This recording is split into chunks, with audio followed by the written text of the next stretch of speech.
أعوذ بالله من الشيطان الرجيم إن الذين يتلون كتاب الله وأقاموا الصلاة وأنفقوا مما رزقناهم سرا وعلانية নিশ্চয়ই যারা আল্লাহর কোরআন তেলাওয়াত করে, 2 নাম্বার আকামুস সালাহ নামাজ কায়েম করে, 3 নাম্বার আনফাকু মিম্মা রাযাকনাহুম সিররাও ওয়া আলানিয়া গোপনে প্রকাশ্যে আমি যাদেরকে রিজিক দান করলাম এই রিজিক থেকে যারা আল্লাহর রাস্তায় খরচ করে, ইয়ারজুনা তিজারা তারা এমন ব্যবসার আশা করে, লান তাবুর যেই ব্যবসায় কখনো লস নাই, যেই ব্যবসা কখনো ধ্বংস হবে না, যেই ব্যবসা লাভ আর লাভ।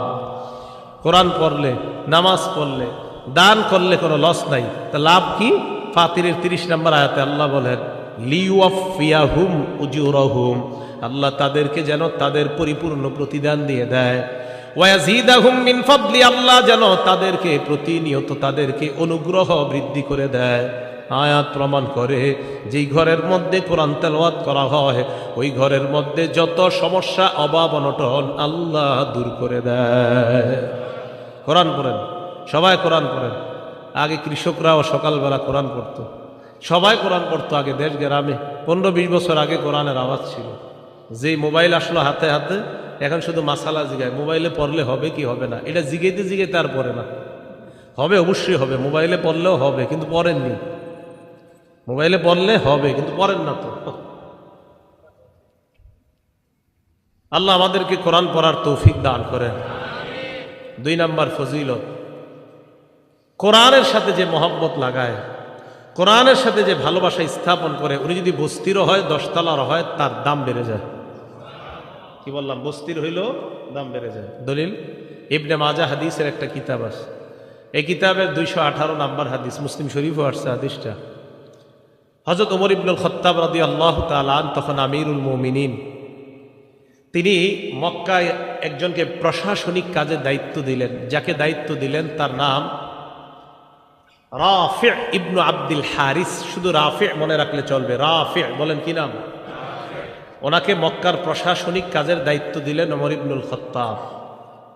এই রাফি লাকিয়া ওমর আব্দুল খাত্তাব বিউসফান, উসফান নামে একটা জায়গা আছে, এই জায়গায় হযরত ওমর ফারুকের সাথে মক্কার ওই প্রশাসক হযরত ওমরের সাথে দেখা করলেন। মক্কার আশেপাশে আবার ছোট ছোট এলাকা আছে, ওই এলাকায় আবার যারা দায়িত্বশীল তাদের লিডার আবার ওই মক্কার প্রশাসনিক কাজের প্রধান যিনি, আবার বুঝেন সবার প্রধান আমিরুল মুমিনিন হযরত ওমর। হযরত ওমর রাদিয়াল্লাহু তাআলা আনহুর অধীনে মক্কার প্রশাসক তখন রাফি। এই রাফি রহমতুল্লাহর অধীনে আবার মক্কার আশেপাশের যে গ্রামগুলা, তো এই গ্রামেরও আবার বিভিন্ন প্রশাসক আছে ছোট ছোট, এইগুলার অধীন কার অধীনে? মক্কার যিনি প্রধান তার অধীনে। তো উসফান নামক জায়গায় হযরত ওমরের যখন সাক্ষাৎ হয়েছে, হযরত ওমর ফারুক খবর নিলেন, কি ব্যাপার, কি অবস্থা তোমার? জি আলহামদুলিল্লাহ, ভালো হয়েছে।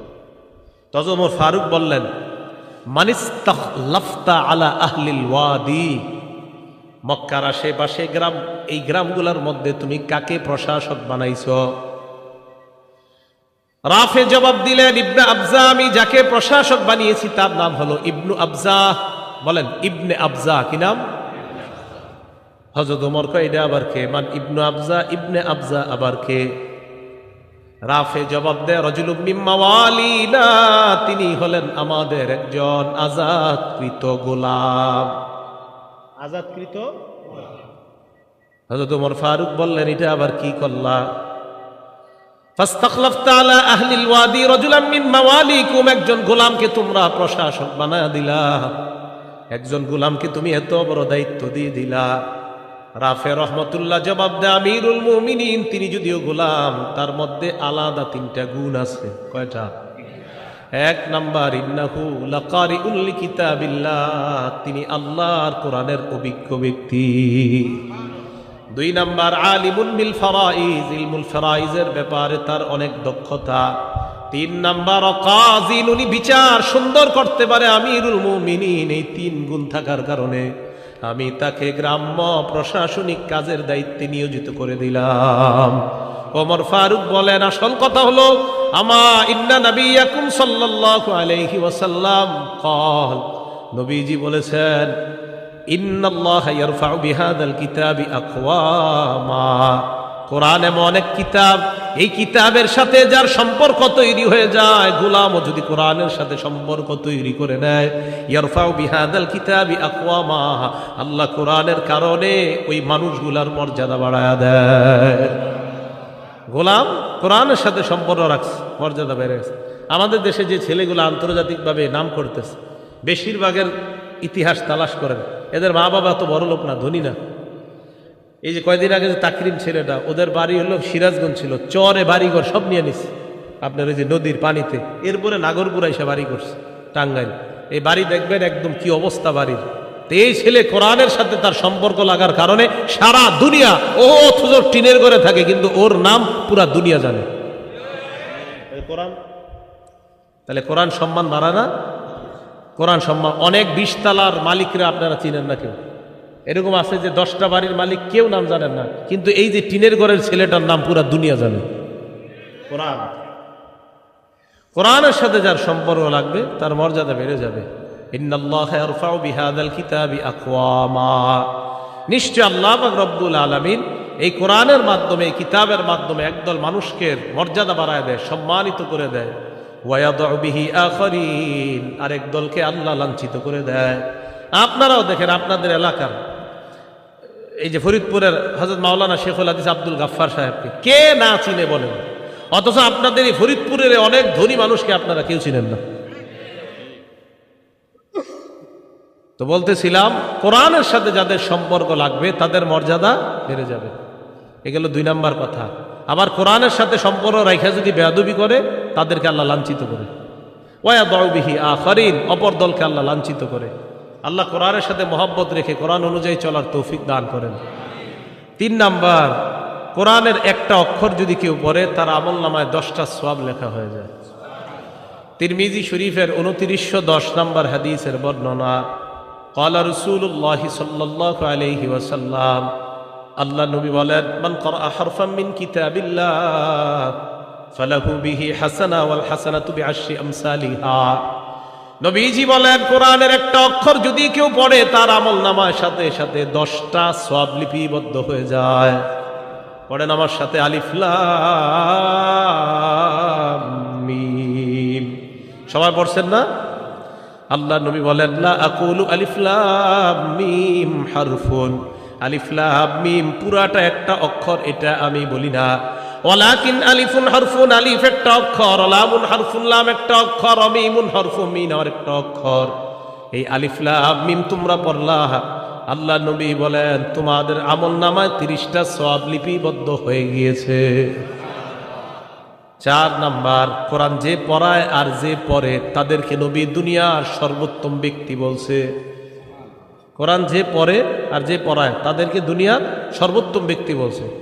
এই তিরমিজি শরীফের আগের হাদিসটা 2909 নাম্বার হাদিস। ক্বালা রাসূলুল্লাহ সাল্লাল্লাহু আলাইহি ওয়াসাল্লাম, খায়রুকুম মান তাআল্লামাল কুরআনা ওয়া আল্লামা, তোমাদের মধ্যে সর্বোত্তম ওই ব্যক্তি যে কোরআন শিখে এবং অন্যকে শিখায়। এলাকার ছোট্ট ছোট্ট মুক্তবের মধ্যে উস্তাদরা ছাত্রদেরকে পড়ায়, বলো আলিফ, ছাত্র পড়ে আলিফ, বলো বা, ছাত্র পড়ে বা, বলো 2 নুক্তাওয়ালা কফ, ছাত্র পড়ে 2 নুক্তাওয়ালা কফ। এই যে উস্তাদ পড়ে আর ছাত্র পড়ে, উস্তাদ পড়ায় আর ছাত্র পড়ে, আল্লাহ নবীর ভাষায় নবী বলেন, আমি তোমাদেরকে দুনিয়ার সর্বোত্তম ব্যক্তি বলে ঘোষণা করলাম। আপনি মানেন আর না মানেন, রসুলের কথা এটা মানতেই হবে। না মানলে আপনার লস, মানলে আপনার লাভ। তাহলে যারা পড়ছে মাদ্রাসায়, যারা পড়াচ্ছে, তারা দুনিয়ার সর্বোত্তম ব্যক্তি। 5 নাম্বার, যে ব্যক্তি কোরআন পড়ে তার দৃষ্টান্ত সুস্বাদু গ্রামযুক্ত কমলা লেবুর মতো। কমলা লেবু যদিও আসলে কমলা লেবু না, এটা আরবে পাওয়া যায় ফলটা, উত্তরুজ্জার মতো আসছে হাদিসে। উত্তরুজ্জাটা অনেকটা মালটার মতো, তবে মালটা না, এটা আরবে পাওয়া যায়। সহিহ বুখারী হাদিস নাম্বার 5427 নাম্বার হাদিস। ক্বালা রাসূলুল্লাহ সাল্লাল্লাহু আলাইহি ওয়াসাল্লাম, আল্লাহ নবী বলেন, মাসালুল মুমিনিল্লাযী ইয়াকরাউল কুরআন কামাসালিল উতরুজ্জা, যেই মুসলমান, যেই মুমিন কোরআন পড়ে তার দৃষ্টান্ত হলো মালটার মতো বা কমলা লেবুর মতো। রিহুহা তাইয়্যিবুন ওয়া তা'মুহা তাইয়্যিবুন, যার গ্রানও বড় চমৎকার, যার স্বাদও বড় চমৎকার। ইমানদার যদি কোরআন পড়ে ইমানের কারণে আর কোরআন পড়ার কারণে, এই দুইটা গুণের কারণে, 1 নাম্বার ইমান, 2 নাম্বার কোরআন, দুটোটার কারণে ওই ইমানদার আল্লাহর কাছে স্বাদ এবং গ্রানওয়ালা ইমানদার হয়ে যায়। একজন কোরআন পড়ে আর একজন পড়ে না, আল্লাহ কয় এটার গ্রান আছে আমার কাছে খুব বেশি। আল্লাহর কাছে গ্রানযুক্ত ইমানদার হয়ে যায়। ওয়া মাসালুল মুমিনিল্লাযী লা ইয়াকরাউল কুরআন, যে ইমানদার কোরআন পড়ে না তার দৃষ্টান্ত মাসালুত তামর, খেজুরের মতো। বলেন, যে ইমানদার কোরআন পড়ে না তার দৃষ্টান্ত কার মতো? খেজুর। খেজুর কিসের মতো? খেজুরের মতো। লা রিহা লাহা, খেজুরের গ্রান নাই। ওয়া তা'মুহা তাইয়িবুন, তবে খেজুর মিষ্টি। তা'মুহা হুলবুন, তার মিষ্টতা আছে। ইমান আর থাকার কারণে তার মাঝে একটা স্বাদ আছে, কিন্তু কোরআন না পড়ার কারণে তার গ্রান নাই। তাহলে 2 মুমিন একসাথে আছে, একজন কোরআন পড়ে আরেকজন কোরআন পড়ে না। ইমানের কারণে তার স্বাদ আছে, আরেক মুমিনের ইমানও আছে, কোরআনও আছে, তার স্বাদও আছে, আবার আজীব একটা গ্রানও আছে, তার একটা গ্রানও আছে। 3 নাম্বার মাসালুল মুনাফিকিল্লাযী ইয়াকরাউল কুরআন কামাসালির রাইহদাম, কোন মুনাফিক যদি কোরআন পড়ে তার দৃষ্টান্ত গোলাপ ফুলের মতো। কোন মুনাফিক কোরআন পড়ে তার দৃষ্টান্ত গোলাপ ফুলের মতো। গোলাপ ফুল কেমন? কয় রিহুহা তাইয়িবুন, এই গোলাপ ফুলের গ্রান বড় চমৎকার। তা'মুহা মুরুন, তবে স্বাদ একদম তিতা। মুনাফিক হওয়ার কারণে স্বাদ নাই, তবে গ্রান আছে।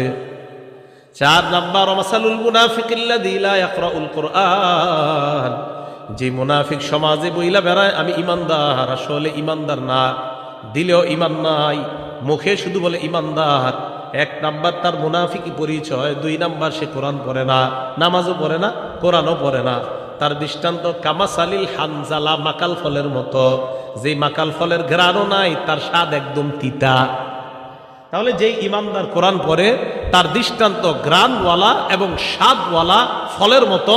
তাহলে আমরা ইনশাআল্লাহ গ্রানওয়ালা এবং স্বাদওয়ালা ইমানদার যেন হতে পারি, আল্লাহ তৌফিক দান করেন। মাদ্রাসায় যে ছেলেগুলা পড়াশোনা করে, আপনারা বলেন বক্তব্যে মাদ্রাসায় অথবা উলামায়ে কেরাম যারা পড়ায়, তাদের তো 24 ঘন্টা তাদের থেকে একটা ওই কোরআনের গ্রান বের হতেই থাকে। সুবহানাল্লাহ। কি কথা বিশ্বাস হয়েছে তো সবার? কেন হবে না? বুখারী শরীফের 5427 নাম্বার হাদিসের বর্ণনা বললাম এটা। 6 নাম্বার, রাতের বেলা আপনি একা একা উঠে কোরআন পড়তেছেন 2টা 3টায় বা 3:30টায়, কথার কথা, হ্যাঁ 3:30টায় উঠছেন, অথবা বাচ্চাদেরকে উঠাই দিয়েছেন, এলাকার সবাই ঘুমায়, এলাকার কেউ কোরআন শোনার মতো নাই। আল্লাহ নবী কয় তো কি হয়েছে, কেউ না শুনলে ফেরেশতারা শুনে। কারা শুনে? দলিল মুসলিম শরীফের 796 নাম্বার হাদিস। আমাদের মাদ্রাসার পাঠ্যপুস্তক অনুসারে মোট হাদিস সংখ্যা হবে 3033টা। এই অনুসারে মোট হাদিস সংখ্যা হবে 796। ক্বালা রাসূলুল্লাহ সাল্লাল্লাহু আলাইহি ওয়াসাল্লাম। আচ্ছা, নবীজি শেষের দিকে কথাটা বলছে, পুরা হাদিসটা শোনেন, এটা মজার ঘটনা এই হাদিসটা। হাদিসের বর্ণনাকারী সাহাবার নাম আবু সাঈদ খুদরি রাদিয়াল্লাহু তাআলা আনহু। তিনি যার সম্পর্কে বর্ণনা করেছেন হাদিসটা, তার নাম উসাইদ ইবনে হুজাইর রাদিয়াল্লাহু তাআলা আনহু। এই উসাইদ ইবনে হুজাইর বলেন, আমি আমার আস্তাবল মানি যেখানে আমার ঘোড়াকে বেঁধে রাখি, এই আস্তাবলের মধ্যে আমি রাতের বেলা কোরআন পড়ছিলাম। আকরাউ ফি মিরবাদি, আমি রাতের বেলা আমার ঘোড়ার আস্তাবলে কোরআন পড়ছিলাম। আমার ছেলের নাম ইয়াহিয়া, ও পাশে শুয়ে শুয়ে ঘুমাইতেছে, পাশে শুয়ে রাখছে। তো উসাইদ ইবনে হুজাইর বলেন, আমি কোরআন পড়তে লাগলাম। ইসজালাত ফারাসুহু, উসাইদ ইবনে হুজাইরের ঘোড়াটা লাফানো শুরু করছে। উসাইদ ইবনে হুজাইর কোরআন তেলাওয়াত বন্ধ করলেন। ফাকরাআ সুম্মা জালাত উখরা, উসাইদ ইবনে হুজাইর কিছুক্ষণ চুপ থাকার পর আবার তেলাওয়াত শুরু করলেন। তেলাওয়াত যেই মাত্র শুরু হয়ে যায়, ঘোড়ার লাফ আবার শুরু হয়ে যায়।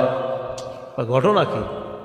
উসাইদ ইবনে হুজাইর তেলাওয়াত বন্ধ হয়ে যায়, আবার তেলাওয়াত শুরু করে। ফাকরাআ সুম্মা জালাত আইযান, আবার তেলাওয়াত করে আবার ঘোড়া লাফানো শুরু করে দেয়। উসাইদ ইবনে হুজাইর চিন্তা করলেন, আমি যদি এত পড়তে থাকি, খাশিতু আন তাতা ইয়াহইয়া, আমি ভয় পেয়ে গেলাম, না জানি ঘোড়া লাফাইতে লাফাইতে আমার ছেলে ইয়াহিয়াকে পদপিষ্ট করে মেরে ফেলতে পারে, এই জন্য আমি পড়া থামায়া দিলাম। ফাকামা ইলাইহা, এবার আমি ঘোড়ার কাছে গেলাম, যাওয়ার পর উপরের দিকে তাকাইলাম, তাকায়া দেখলাম ফাইদা ফাওকা রাসি বিস্তুজুল্লাহ, আমার মাথার উপর মেঘখণ্ডের মতো দেখা যায়, মাথার উপর মেঘখণ্ড রাতের বেলা। এই মেঘখণ্ডের মধ্যে তাকায় দেখি ফিহা আমসালুস সুরুজ, অনেকগুলা বাতি ওই মেঘখণ্ডের মধ্যে দেখা যায়। বাতি বাতি অনেকগুলা বাতি একসাথে। আমি তাকায় রইলাম, হঠাৎ আমি দেখি আরো যাচ্ছিল যাউই, ওই মেঘখণ্ডটা বাতি সহ শূন্যের মধ্যে চলে যায়। হাত্তামা আরাহা, আর দেখতে পাই না। ফালাম্মা গাদাউতু আলা রাসূলিল্লাহি সাল্লাল্লাহু আলাইহি ওয়াসাল্লাম, সকালবেলা আমি আল্লাহ নবীর কাছে আসলাম। আসার পর আল্লাহ নবীকে আমি বলতে লাগলাম, ইয়া রাসূলুল্লাহ বাইনামা আনাল বারিহাতা আকরাউ ফি মিরবাদি, গত রাতে আমি আমার আস্তাবলের মধ্যে কোরআন পড়ছিলাম, হঠাৎ আমার ঘোড়াটা লাফানো শুরু করে দেয়। আল্লাহ নবী কয়, ইকরা ইবনে হুযাইর, ও উসাইদ ইবনে হুযাইর, যদি তুমি আরো তেলাওয়াত করতা। হুজুর আরো তো করছি। তারপর হুজুর আরো তেলাওয়াত করলাম, ঘোড়া আরো লাফায়। নবীজি কয়, ইস ইকরা ইবনে হুযাইর, আরো পড়তা। হুজুর আরো পড়ছি তো। আবার ঘোড়া লাফায়, আবার থামলাম। নবী কয়, ইকরা ইবনে হুযাইর, ও ইবনে হুযাইর, তুমি আরো পড়তা। হুজুর আবার পড়ছি। পরে টেনশন করলাম, আমার ছেলেটার গায়ের মধ্যে এই ঘোড়া লাফাইতে লাফাইতে পা পড়লে আমার ছেলেটা মারা যাবে। নবীজি কয়, ইকরা ইবনে হুযাইর, যদি আরো পড়তা। হুজুর আর বলি নাই, থাইমা গেছে। নবীজি বললেন, তুমি পড়ো না, আর কয় না। এবার আল্লাহ নবী কয়, ও উসাইদ ইবনে হুযাইর, রাতের বেলা তুমি যখন তেলাওয়াত করতেছিলা, ওই মেঘখণ্ডের মধ্যে যাদেরকে দেখলা, যেই বাতিগুলা দেখলা, এইগুলা বাতি না, তিলকাল মালাইকাতু তাসতামিউ ইলাইকা, এরা হলো আল্লাহর ফেরেশতা, তোমার কোরআন শুনতেছিল। এরা আল্লাহর ফেরেশতা। বলে 3টা 3:30টায় উঠা কোরআন পড়লে কি লস আছে? বলে না কা। এখন কথা হলো, হুজুর 3টা বাজে বাচ্চাগুলারে উঠানো কেমন? প্রশ্ন হইতে পারে, ঠিক না? সহিহ বুখারী 699 নম্বর হাদিস। বলেন কোন কিতাব? কোন কিতাব? হাদিস নাম্বার 699। বলেন 699। আব্দুল্লাহ ইবনে আব্বাস রাদিয়াল্লাহু তাআলা আনহুর বর্ণনা। এইটা একটু কইতে হইব। কার বর্ণনা? ওনার বয়স তখন 10। বলেন বয়স কত? বয়স তখন। আর আব্দুল্লাহ ইবনে আব্বাস রাদিয়াল্লাহু তাআলা আনহু قال, আব্দুল্লাহ ইবনে আব্বাস রাদিয়াল্লাহু তাআলা আনহুমার বর্ণনা, তিনি বলেন, বিত্তু ইনদা খালাতি মাইমুনা রাদিয়াল্লাহু তাআলা আনহা, আমি আমার খালা মাইমুনার বাড়িতে রাত্রিবেলা যাপন করলাম। জানুনি কেন রাত্রি যাপন করলাম? রাতের বেলা আমার টার্গেট আল্লাহ নবী কি করে এটা দেখব। আমি আমার খালার বাড়িতে রাত্রি যাপন করলাম। হঠাৎ আমি দেখলাম, ফাকামান নবিয়্যু সাল্লাল্লাহু আলাইহি ওয়াসাল্লাম ইউসাল্লি মিনাল লাইল, আল্লাহ নবীকে দেখলাম রাতের বেলা নবী তাহাজ্জুদ নামাজে দাঁড়ায় যায়। এবার প্রশ্ন, তাহাজ্জুদ নামাজে কখন দাঁড়ায়? সহিহ বুখারীর বর্ণনা 183 নম্বর হাদিসের মধ্যে আসছে। আব্দুল্লাহ ইবনে আব্বাস বলেন, হিনা ইয়াবকা সুলুসুল লাইলিল আখির, রাতের 1/3 যখন, তখন আল্লাহ নবী দাঁড়ায়।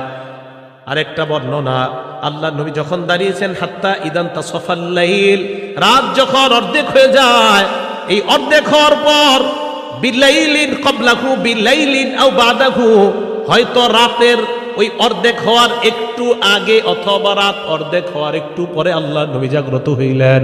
রাত অর্ধেক হওয়ার একটু আগে অথবা একটু পরে নবী জাগ্রত হইলেন। হওয়ার পর আমি দেখলাম আল্লাহ নবী নামাজের মধ্যে দাঁড়াইলেন। এটাই বর্ণনাটা। আরেক বর্ণনা আছে, লম্বা বর্ণনা। নবী উঠলেন, ফাজাআলা ইয়ামসাহুন নাওমা আন ওয়াজহিহি, সহিহ বুখারী 183 নম্বর হাদিস। মুখ থেকে সব সরাইলেন এইভাবে। এটা সুন্নত, মনে রাখবেন। ঘুম থেকে উঠা এইভাবে চোখ ঢলবেন, এইভাবে দেখবেন ঘুম চলে যাবে। আমার রাসূল করছে, করবেন, ঘুম যাক আর না যাক, নবী যেটা করছেন এরকম। তো নবীজি উঠছেন, ওঠার পর ফাকামা ইলা শান্নিন মুআল্লাকা, আল্লাহ রাসূল এক জায়গায় যাইতেন, পাশে ওনার দেয়ালের মধ্যে একটা পানির মশক ঝুলানো থাকতো, এটা আনতেন। তো আনার পর আব্দুল্লাহ ইবনে আব্বাস বলেন, আমি দেখলাম পুরা কি করে। এরপর ওযু করলেন, আমিও করলাম। এরপর নামাজে দাঁড়াইলেন। আমি কুমতু আন ইয়াসারিহি, নবীজির বাম পাশে দাঁড়াইলাম। নবীজি কি করলেন? আখাযা বিরাসি, আমার মাথাটা দইরা, আকামানি আন ইয়ামিনিহি, আমারে ডান পাশে দাঁড় করায় দিলেন। এখন আপনাদের প্রশ্ন, হুজুর আব্দুল্লাহ ইবনে আব্বাসের বয়স যে 10 বছর, এটা কই পেলেন? হইতে পারে প্রশ্ন। হ্যাঁ, আব্দুল্লাহ ইবনে আব্বাসের বয়স যে 10 বছর, এটা কোথায় পেলেন? মুসনাদ আহমদ হাদিস নাম্বার 3437 নম্বর হাদিসে আছে। আব্দুল্লাহ ইবনে আব্বাস বলেন, আমি যখন রাতের বেলা আল্লাহ রাসূলের সাথে তাহাজ্জুদ নামাজে দাঁড়াইলাম, ওয়া আনা ইয়াউমা ইযিন ইবনু 10 সিনিনা, তখন আমার বয়স 10। বয়স কত? 10। বয়স কত? 10। তো সমস্যা কোথায়? 10 বছরের বাচ্চা যদি রাতে 3টা 3:30টায় ওঠে, সমস্যা আছে? আর কেন নাই সমস্যা? ওই তিনটায় উঠা নামাজ পড়বে, তাহাজ্জুদ পড়বে, আল্লাহর কাছে দোয়া করবে। প্রশ্ন, হুজুর কেন দোয়া করবে? সহিহ বুখারীর বর্ণনা, ইয়ানজিলু রাব্বুনা আযজা ওয়া জাল ফি কুল্লি লাইলাতিন ইলাস সামাঈদ দুনিয়া হিনা ইয়াবকা সুলুসুল লাইলিল আখির। রাতের 1/3 যখন হয়ে যায়, প্রত্যেক রাত্রে আমার রব প্রথম আসমানে আসে। আসার পর বলে, মাইয়াদউনি, আমার কাছে যে চাইবে, আমাকে যে ডাকবে, আমাকে যে ডাকবে, ফাস্তাজিব লা, আমি তার ডাকে সাড়া দিব। ওয়া মাইয়াসআলুনি ফাউতিয়াহ, আমার কাছে যে চাইবে আমি তাকে দিব। ওয়া মাইয়াস্তাগফিরুনি ফাগফির লা, যে আমার কাছে ক্ষমা চাবে আমি তাকে ক্ষমা করব। একটা ছেলে আল্লাহর কাছে যদি বলে, আল্লাহ আমার 10 জন বন্ধু আছে, তারা 5 পৃষ্ঠা করে সবক দিতে পারে, আমি 2 পৃষ্ঠা কেন পারি না? মাবুদ তুমি আমাকে তাদের মতো যেন আমিও পারি, আমাকে তৌফিক দিয়ে দাও। হতেও তো পারে রাতের ওই অংশের দোয়া আল্লাহ কবুল করে তাকে ওই 10 জনের মতো মেধাবী আল্লাহ বানায়া দিবেন। কি কথা বুঝে আসছে? তাহলে রাতের বেলা যদি বাচ্চা উঠে, এটা কি দলিল সহ না দলিল ছাড়া? দলিল সহ। আল্লাহ আমাদেরকে বুঝার তৌফিক দান করেন। হ্যাঁ, বলছিলাম রসুল আকরাম সাল্লাল্লাহু আলাইহি সাল্লাম বলেন, তারা ছিল ফেরেশতা। বুঝলে গেছেন কোন জায়গায় ছিলাম? মুসলিম শরীফে 796 নম্বর হাদিসে ছিলাম। তো তারা ফেরেশতা, তিলকাল মালাইকা, তারা হলো ফেরেশতা, তারা তোমার পড়া শুনতে ছিল। এবার আল্লাহ নবী বলেন, লাউ করাতা, তুমি যদি পড়তেই থাকতা, আসবাহাত হাত্তা ইয়ারাহান নাস মা তাস্তাতিরু ইলাইহিম, তুমি যদি সকাল পর্যন্ত পড়তা, ফজরের আজান শুইনা মুসল্লিরা যখন মসজিদে আসতো, তারা সচক্ষে ফেরেশতাদেরকে দেখতে পাইত। তাহলে রাতের বেলা কোরআন তেলাওয়াত করা এটাও প্রমাণিত। রাতের বেলা তাহাজ্জুদ পড়া, বাচ্চা পড়বে এটাও প্রমাণিত। ওই সময় আল্লাহ দেওয়ার জন্য প্রস্তুত থাকে, তাই বাচ্চারা ওই সময় উঠা তাদেরকে এই অভ্যাস করানো যে আল্লাহর কাছে চাওয়ার অভ্যাস করো, এটাও প্রমাণিত। আর ওই সময় মানুষ যদিও কোরআন তেলাওয়াত না শোনে, ওই সময় ফেরেশতারা কোরআন তেলাওয়াত শোনে, এটাও আমরা হাদিস থেকে প্রমাণ পাইলাম। আল্লাহ আমাদের সকলকে বুঝার তৌফিক দান করেন। 7 নাম্বার কথা, কোরআনের মর্যাদা এত বেশি, 2 ব্যক্তি শহীদ হয়ে গেছে। কয়জন?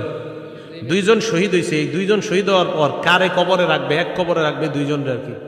উহুদের যুদ্ধে প্রায় 70 জন শহীদ হয়েছে। এই শহীদদেরকে নবীজি 2 জনরে এক কাফনের কাপড়ের মধ্যে পেঁচাইতেছে। অভাব, আপনার নাই, কাফনের কাপড় নাই, টাকাও নাই, অর্থের সংকট। রসুল আকরাম সাল্লাল্লাহু আলাইহি সাল্লাম 2 শহীদকে এক কাপড়ের মধ্যে পেঁচাইতেছে।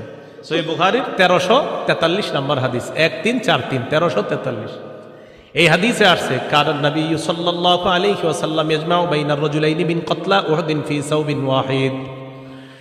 উহুদের যুদ্ধে যারা শহীদ হয়েছে তাদের মধ্যে 2 ব্যক্তিকে আল্লাহ রসুল এক কাপড়ের মধ্যে পেঁচাইলেন। পেঁচানোর পর আল্লাহ নবী প্রশ্ন করতেন, আইয়ুহুম আকসারু আখজান লিল কুরআন, এই 2 জনের মধ্যে কোরআন পারে বেশি কে?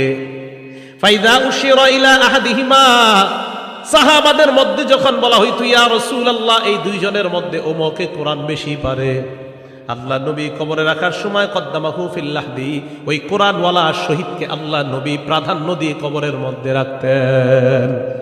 তাহলে কি বোঝা যায়? বলেন, কোরআনওয়ালার মর্যাদা মরার আগে না মরার পরেও? বুঝেন নাই? কোরআনওয়ালার মর্যাদা মরার আগে না পরেও? কোরআনওয়ালার মর্যাদা শহীদ হওয়ার আগে না শহীদ হওয়ার পরেও? আল্লাহ বুঝার তৌফিক দান করেন। 8 নাম্বার, কোরআন যে ব্যক্তি পড়ে, যারা কোরআন পড়ে তারা আল্লাহর পরিবারভুক্ত হয়ে যায়। বলেন, কোরআনওয়ালা কার পরিবারভুক্ত? একটু জোরে বলেন, কোরআনওয়ালা কার পরিবারভুক্ত? হ্যাঁ, কোরআনওয়ালা আল্লাহর পরিবারভুক্ত। দলিল ইবনে মাজাহ কিতাবের নাম, হাদিস নাম্বার 215 নাম্বার হাদিস। ক্বালা রাসূলুল্লাহ সাল্লাল্লাহু আলাইহি ওয়াসাল্লাম, আল্লাহ নবী বলেন, ইন্না লিল্লাহি আহলিনা মিনান নাস, মানুষের মধ্যে কিছু মানুষ আছে যারা আল্লাহর পরিবারের সদস্য। সাহাবারা প্রশ্ন করলেন, মান হুম ইয়া রাসূলুল্লাহ, এরা কারা আপনার কাছে জানতে চাই। আল্লাহ নবী জবাব দিলেন, হুম আহলুল কোরআন আহলুল্লাহি ওয়া খাসাতুহু, যারা কোরআনওয়ালা, কোরআনের ধারক বাহক, তারা আল্লাহর পরিবার এবং আল্লাহর বিশেষ অন্তর্ভুক্ত হয়ে যায়। উনি আমার আস্থা ভাজন, বলে না এরকম?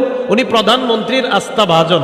কোরআনওয়ালারা আল্লাহর আস্থা ভাজন, আল্লাহর বিশেষ পার্সোনাল মেহমান হলো কোরআনওয়ালারা।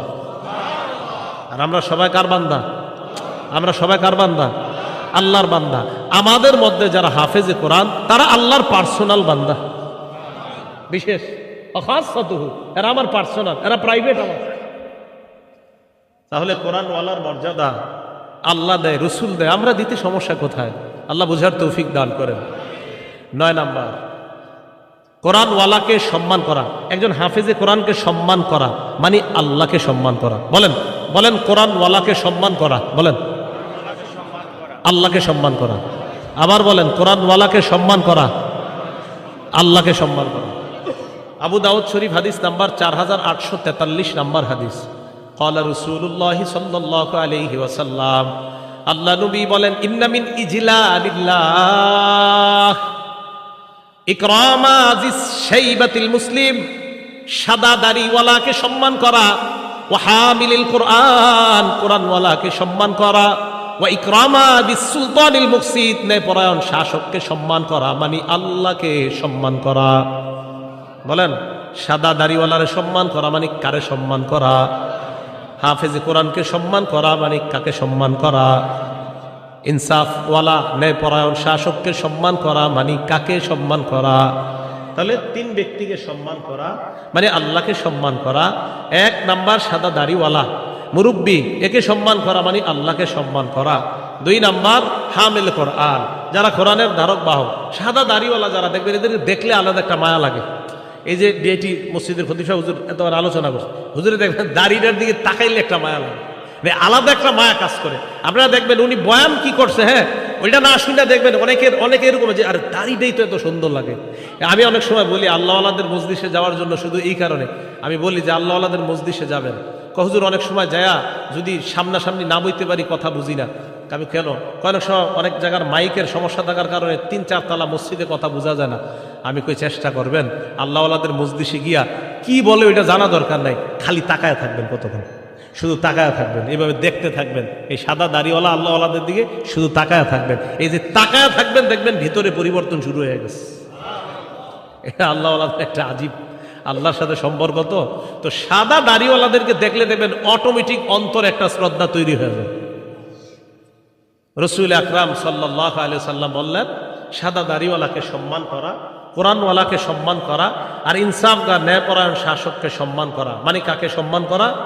তাহলে আমরা কোরআনওয়ালাকে সম্মান করব তো ইনশাআল্লাহ। আল্লাহ তৌফিক দান করেন। 10 নাম্বার, এক সাহাবার বিয়া করার টাকা নাই। কি করার টাকা নাই? বিয়া করার টাকা নেই, মোহরানা দেওয়ার মতো টাকা নাই। নবীজি শুধু কোরআন থাকার কারণে এটাই মোহরানা ধরে বিয়ে দিয়ে দিস। সহিহ বুখারী হাদিস নাম্বার 5030 নাম্বার হাদিস। আপনারা মনে করছেন এটা কি কোনো গল্প টল্প হইতে পারে যে এইরকম বিয়ার কাহিনী? এটা বুখারী শরীফে আছে, 5030 নাম্বার হাদিস। নবীজির কাছে এক মহিলা আসার পর কয়, ইয়া রাসূলুল্লাহ ইন্নী ওয়াহাবতু লাকা নাফসি, হুজুর আমি আমারে আপনার কাছে দান করে দিলাম।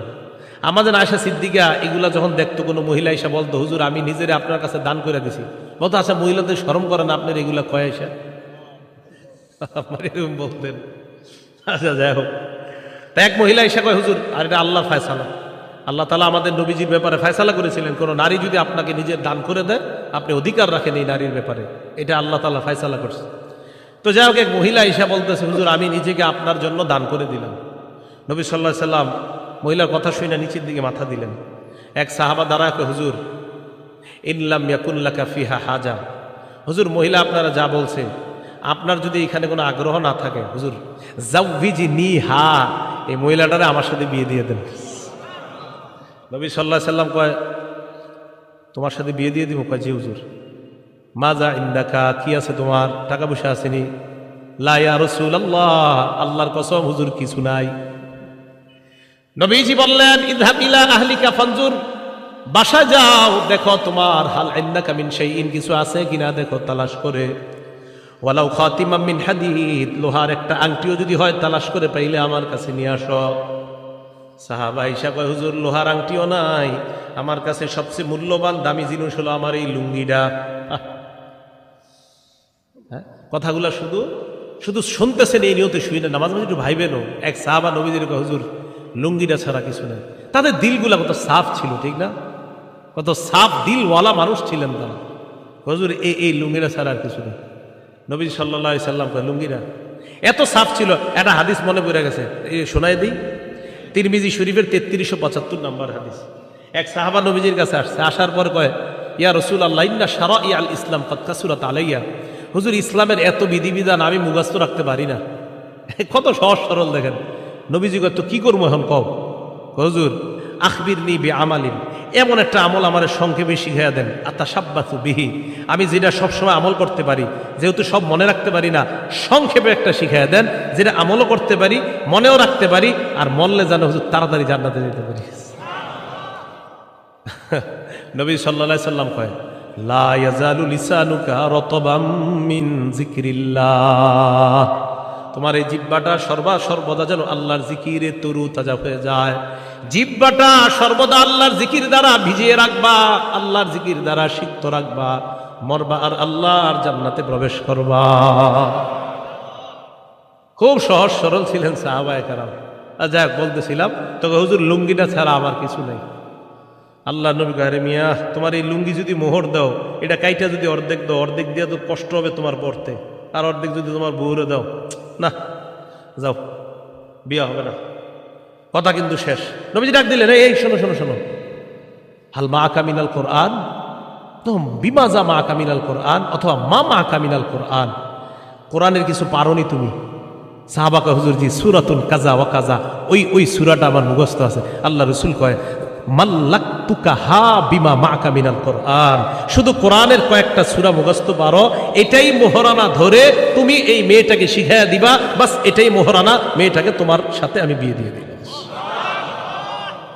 কোরআনের দাম আছে, আল্লাহ বুঝার তৌফিক দান করেন। 11 নাম্বার কথা, কিয়ামতের ময়দানে কোরআনওয়ালাকে বলা হবে পড়ো আর উপরে ওঠো, পড়ো আর উপরে ওঠো, পড়ো উপরে ওঠো, পড়ো উপরে ওঠো। যখন শেষ করবা পড়া, ওখানে গিয়ে তোমার স্টেজ শেষ হবে। আবু দাউদ শরীফ 1464 নাম্বার হাদিস, ক্বালা রাসূলুল্লাহ সাল্লাল্লাহু আলাইহি ওয়াসাল্লাম, আল্লাহ নবী বলেন, ইউকালু লিসাহিবিল কোরআন, কোরআনওয়ালাকে বলা হবে ইকরা ওয়ারতাকি, পড়তে রাহো আর চড়তে রাহো, পড়ো আর চড়ো, পড়ো আর চড়ো, পড়ো আর ওঠো, পড়ো আর ওঠো, পড়তে থাকো এবং উঠতে থাকো। ওয়ারাত্তিল কামা কুনতা তুরাত্তিলু ফিদ দুনিয়া, ধীরস্থির ভাবে পড়ো, যেমন দুনিয়াতে ধীরস্থির ভাবে পড়তা, ধীরস্থির ভাবে পড়ো। হাফেজ সাহেব যারা আছেন তারাবিতে ধীরস্থিরতার সাথে পড়বেন ইনশাআল্লাহ। হাফেজে কোরআন কারা কারা ছাত্র আছেন এই জায়গায়? হাফেজে কোরআন, হ্যাঁ ইনশাআল্লাহ। আমি খুব ধীরস্থিরতার সাথে পড়ি, পড়বেন তো ইনশাআল্লাহ? আমরা তারাবির সালাতে ইনশাআল্লাহ ধীরস্থিরতার সাথে আমরা কোরআন পড়ব। রাসূল আকরাম সাল্লাল্লাহু আলাইহি সাল্লাম বলেন, ধীরস্থিরভাবে কোরআন পড়বা, যেমন তুমি ধীরস্থিরতার সাথে দুনিয়াতে কোরআন পড়তা।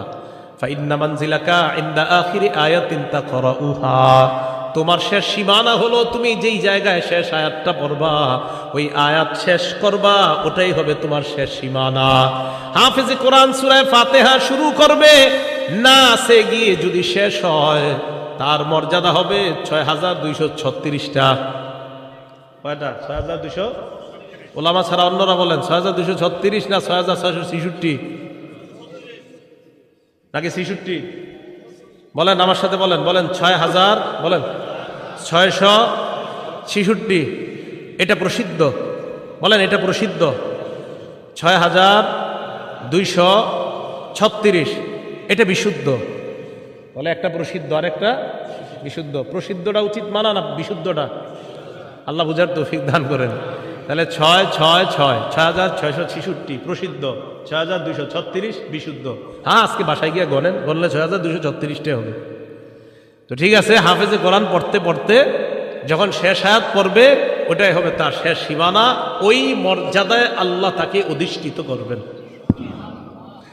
12 নাম্বার, হাফেজে কোরআনকে কিয়ামতের ময়দানে কোরআন গিয়ে বলবে, এই আমারে চিনো চিনো? তো হাফেজে কোরআন বলবে, না মা আরিফুক, আমি চিনি না তোমারে। আরে আমার চিনো না? না চিনি না। মুসনাদ আহমদ 22950 নাম্বার হাদিস। এই কোরআন গিয়ে হাফেজে কোরআন বলবে, হাল তারিফুনি, আমারে চিনো? তো বলবে, না মা আরিফুক, আমি চিনি না। কোরআন বলবে, আনা সাহিবুকাল কোরআন, আমি হলাম তোমার দুনিয়ার সাথী কোরআন। আনাল্লাযী আযমাতুকা আনাল্লাযী আযমাতুকা ফিল হাওয়াজির, আমি ওই কোরআন, যেই কোরআন তোমাকে দিনের বেলা পিপাসার্ত রেখেছিলাম, অথবা আযমাতুকা ফিল হাওয়াজির, দিনের বেলা খাইতে দেই নাই, ওয়া আসহারতু লাইলাতাক, রাতের বেলা ঘুমাইতে দেই নাই। এরপর এই কথা বলার পর ইউতাল মুলকা বিয়ামিনিহি, ওই হাফেজে কোরআনের ডান হাতে জান্নাতের মালিকানা দিয়ে দেওয়া হবে। ওয়াল খুলদা বিয়াসিরি অথবা বিশিমালিহি, বাম হাতের মধ্যে জান্নাতে থাকার সর্বদা যেন থাকতে পারে।